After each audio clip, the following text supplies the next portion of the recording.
her little brother, her little brother's up there. He lives with us. Yeah, he's hilarious. He was born. The funniest thing he does right there, my favorite thing Sam does, he yells at like an animal object.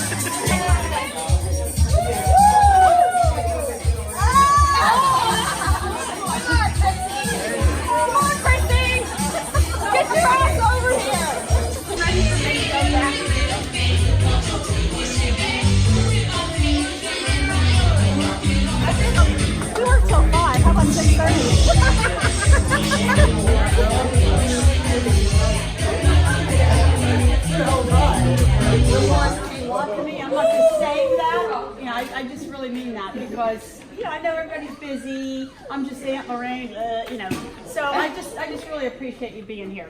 I have a couple things to say, and as many of you may or may not know, some of my favorite things in life: traveling, gardening, celebrating holidays. That's why the room is set up that way. I just love this time of year. I always feel warm and happy around Halloween, Thanksgiving, Christmas. It's a great time of year, so it kind of decorated that way. Plus, I have a lot of things in my house, believe it or not. I have a lot of stuff. Okay, but basically, cooking, baking. Thank you for allowing me to trowel everything on you, and that's all good. Okay, appreciate your patience with that. I like spending time with close friends and family. I don't have a whole lot of time to have a lot of friends. I have a friend back here in the corner who, my God, I think I drank too much already. Yeah! On this side we have, of course, all family. You're all good. Appreciate you being here. Okay, going from there, I want to thank everybody again for coming. My brothers and sisters will recall that I was always really fond of music. When I was a kid, I can remember all kinds of fights going on in the house. They'd be fighting over who stole whose undershirt, who stole whose bra, who ripped up someone else's clothes, things like that. And you could hear me in the background singing to the Beatles, singing to Elvis Presley, whatever. I knew all the words of the songs that I sang. As Matthew will recall, when I was little, or not when I was little, when he was little, as soon as Halloween happened, what happened after that? Nutcracker would be going extremely loud. We had these big Bose speakers that used to actually vibrate the floor. So Michael we used Crawford. What's that? Michael Crawford. Yeah, and that, it's just a really good time of year. So I kind of wrote 10 things of what 60 means to me. There are 10 songs out there, and I'll tell you what I thought about that.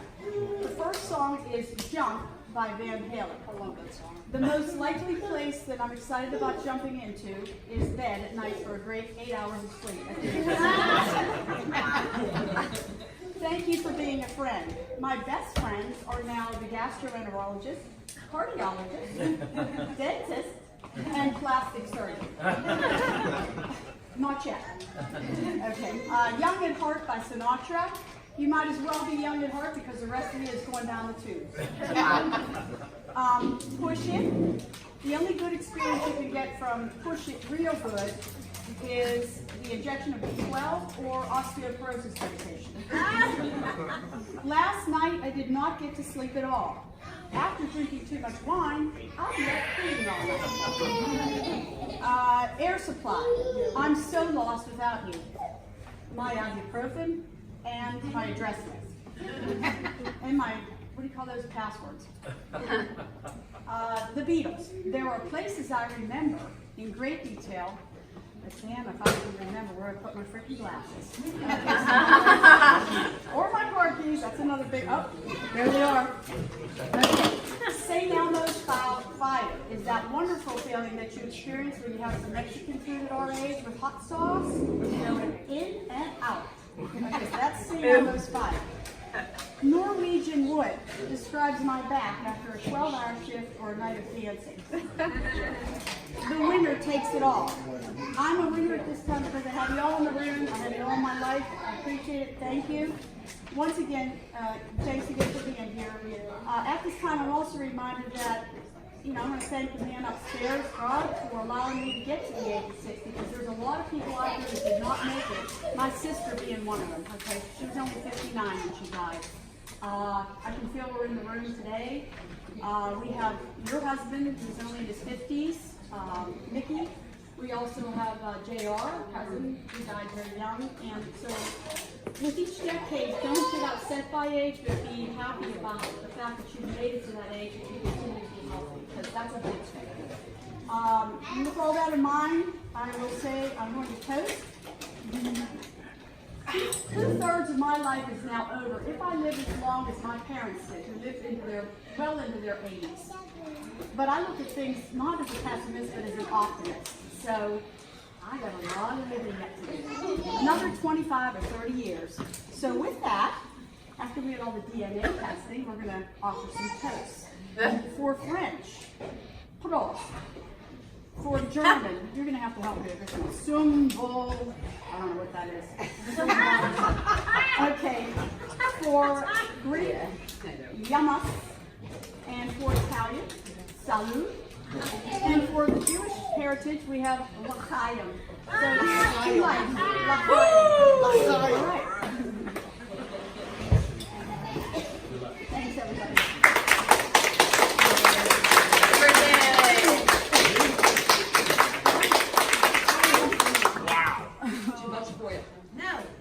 Don't mind me, but I tend to become philosophical on occasions such as this. We've all heard the cliches. Age is just a number. Don't trust anyone over 30. Life begins at 40. 60 is the new 50. And everyone's favorite, if I only knew then what I know now. That's the truth. You see, longevity is a double-edged sword. As we celebrate Lorraine's 60th birthday, I've come to realize how relevant this milestone in my sister's life is to me. Let's see. It's simple math. If Lorraine is 60, I'm 70. And to use a cliche of my very own, 70 begins the transition from animal to vegetable. I like that one. And what about Alan? What about my man Alan? He's the greatest. Here it goes. And what does Lorraine turning 60 mean to him? I think it's a stark reminder of what little time he has left to begin construction of the great pyramid that will eventually entomb Lorraine and all of her things. Like all construction projects that Alan undertakes, no attention to detail will be overlooked. There will be multiple chambers, secret passageways, booby traps, pitfalls, enough to discourage the most determined tomb raider. But as history has taught us, technology grows in leaps and bounds and inevitably foils the very best of intentions and safeguards. The tomb raiders will come and they will plunder. In their quest for gold, silver, jewels, and treasure, this is just some of what they will find.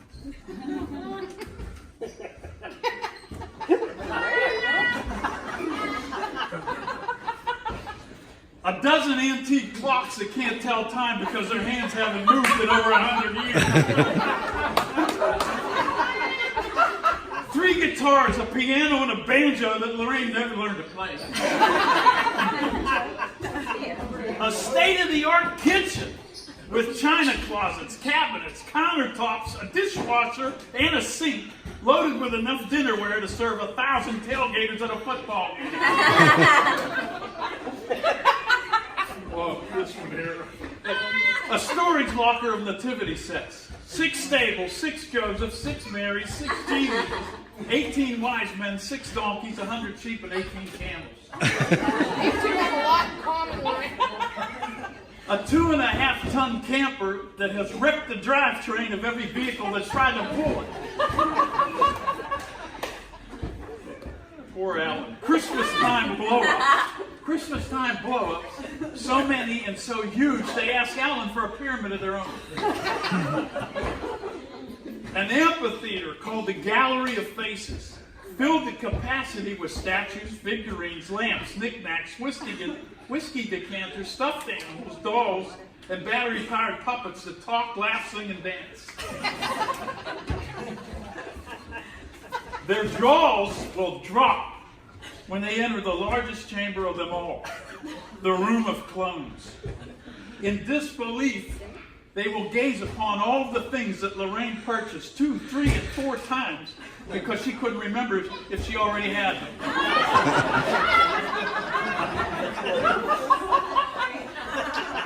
It's at this point that the tomb raiders congratulate one another as they ponder the thought that by accident they may have discovered the long-lost tomb of Sanford and Son.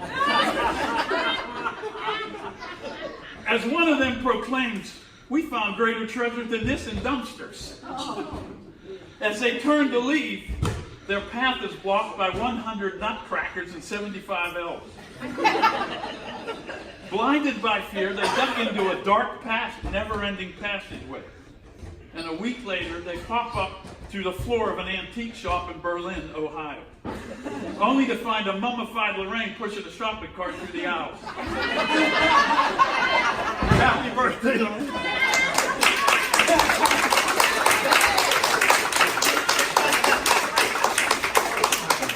Now, when are we going to start that project? And I was going to stand up here and have only one page of notes. And I was going to let it fall down and roll down, way down there. So you'd think you'd be here for the next 3 hours. All right, but I won't do that. Now, living with Lorraine, first of all, I'm not allowed to really phone a Bobby. All right? Or I'll be probably tonight sleeping for the next week out in the garage. And it's too cold. All right. That's when it would probably get snowstorm Duluth.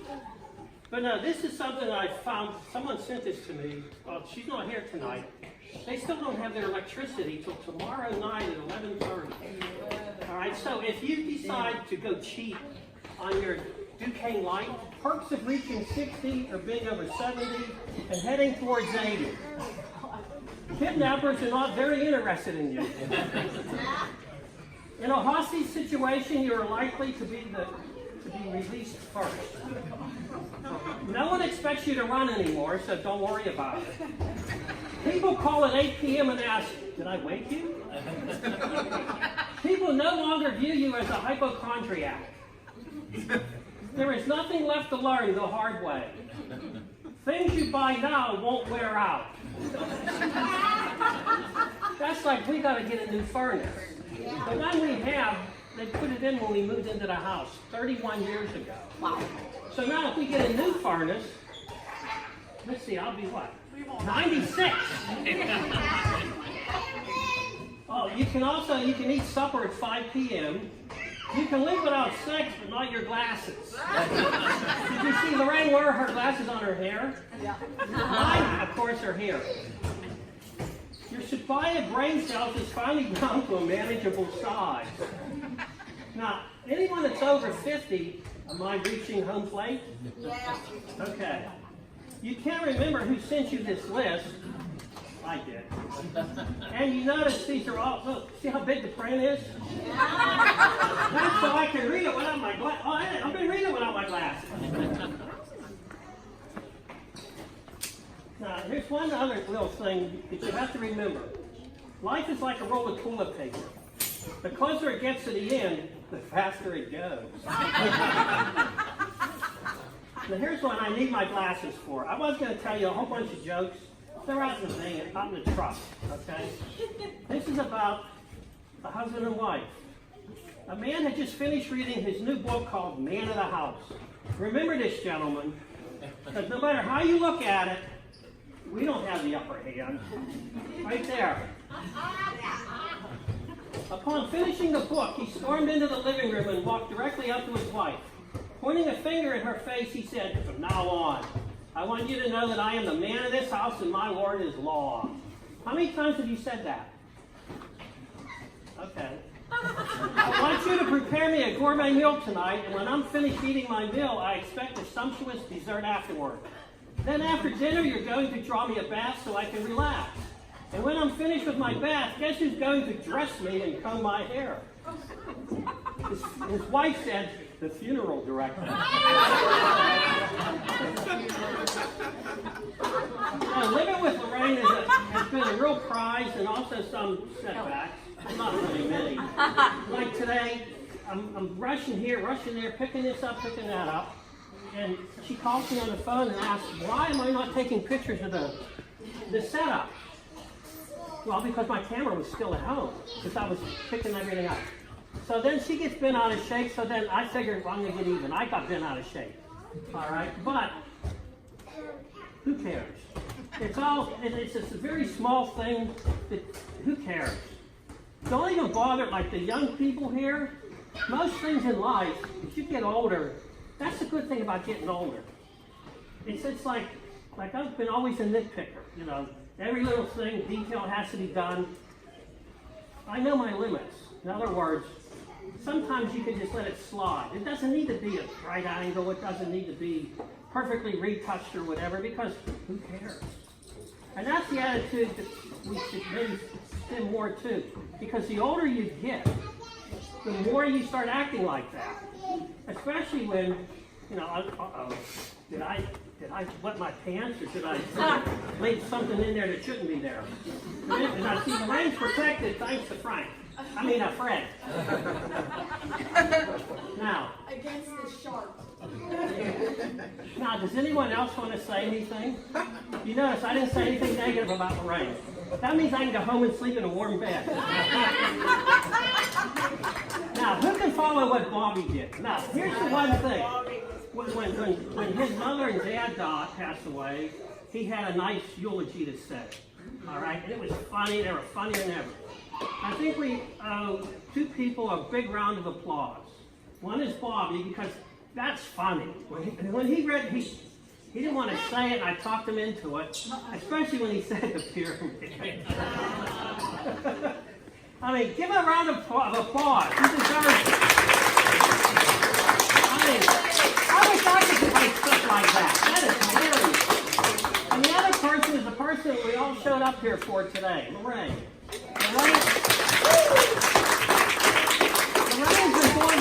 Lorraine's been giving everyone in this room dinners for, I don't know, 20-some years.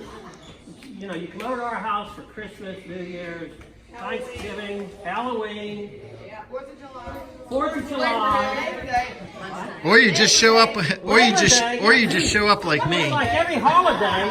In fact, I have some people call me up and say, "Hey, Alan, are we being invited over on Labor Day?" And then they call a week later and say, "Hey, how about Halloween?" You know, and then a week later, it's another holiday. All right? So, you're here because of her. All right? So before you leave, give her a big hug and tell her thank you. Because you're here because of her. All right? And she's been doing this consistently year after year after year. Right, Lisa? Yeah. See? I was going to say, Lorraine keeps the family together. That's what my mother always wanted me to do. So. Yeah. That's what I want someone to say. That's why I look at you. Yeah. And Grandma said keep the gardening going, so we try to keep it going, you know. Does anyone else want to say anything?